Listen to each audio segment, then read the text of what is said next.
Let me show you my recent trip to Costa Rica. Now you gotta understand, a lot of travel filming involves staging shots. You place the camera, start recording, and pretend that you're walking through the airport terminal like there's no camera there. But when I travel, I usually pop a sleeping aid so I can force myself to get a few hours of sleep on the flight.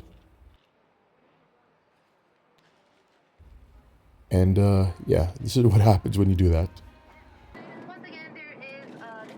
So we're almost landing, and you can see it's already looking pretty nice.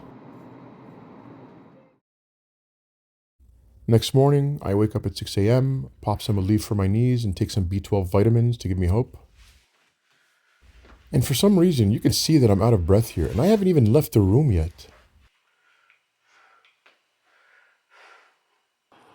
Also, keep in mind, this is literally Christmas Day. The roads are empty and not a single person in sight.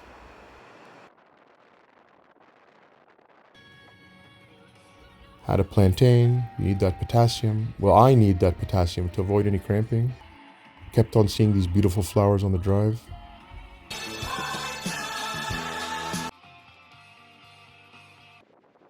Google did say it'd be 80 degrees, but Google lied. All I'm seeing is wind, drizzle, and cold air. So I arrive, throw on my hypershell exoskeleton. Yeah, baby. Iron Man with knee problems. And off I go. By this point, I just went up like 10 steps and haven't even officially started the hike, and I'm already tired. So I imported the trail into Google Earth so I can track my progress.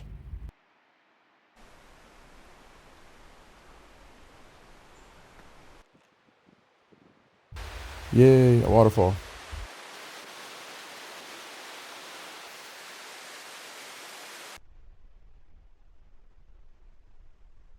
Yes, I had to place the camera, walk all the way out, then walk back again for the shot. Hydration check. I hope my personal trainer sees this. At this point, I want to say I'm about 4 kilometers in. More waterfalls. And no, I am not walking extra to see yet another one. I know my limits. For someone overweight with bad knees, frequent breaks are non-negotiable. That's not laziness, that's strategy. Don't slip, yo.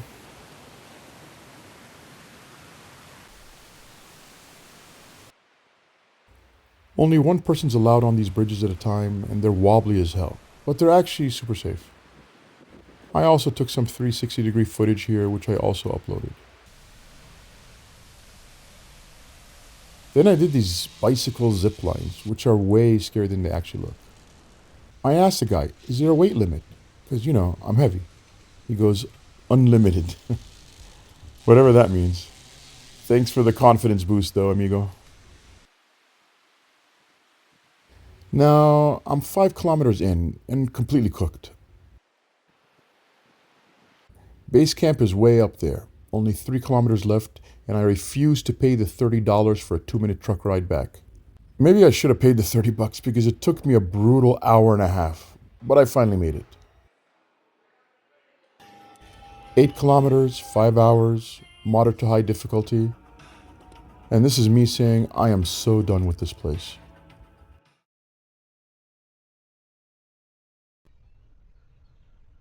The hotel I stayed at looked kind of neat from the outside. Small town, $50 a night.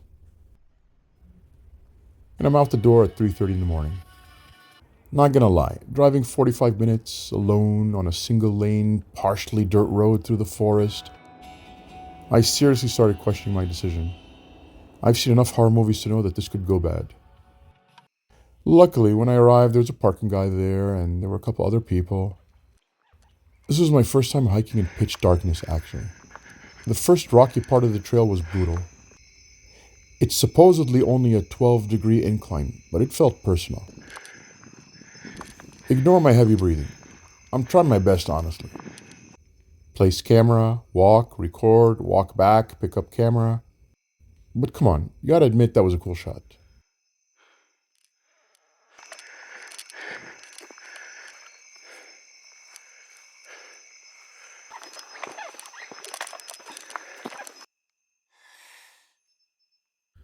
And just when I finally start seeing some stars, turned out I'm still a few hundred meters away from clearing the forest.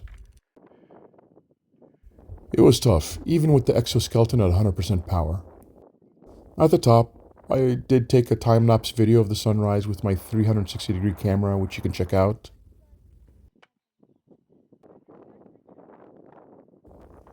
It got kind of chilly, so I wore my spare shirt over my sweater.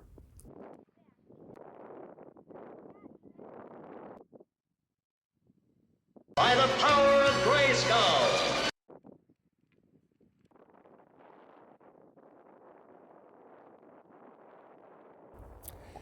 And here's a path I have to walk all the way back. But seriously, look at the sun shining through the clouds. Honestly, it was beautiful. I asked another group of hikers who were way faster than me to place my camera at the top of the hill so I could get this shot.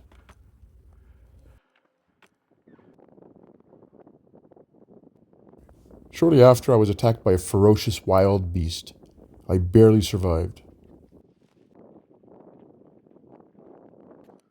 I also asked a random dude to take my photo. He hit record instead, hence the creepy 10-second smile. Now, going back down the rocky path with bad knees is not fun.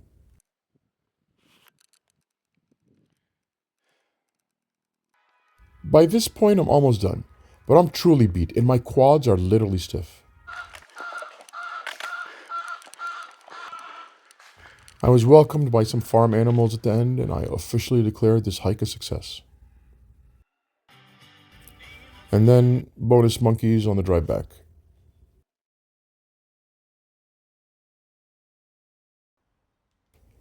Next morning, I worked out virtually with my personal trainer.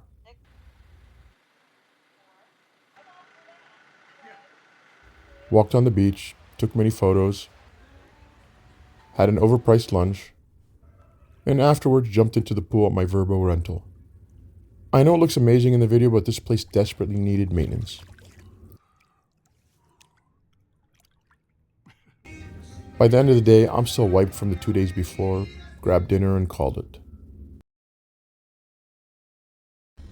Last day, I had no real plan, so I looked up a place called Diamante and just went.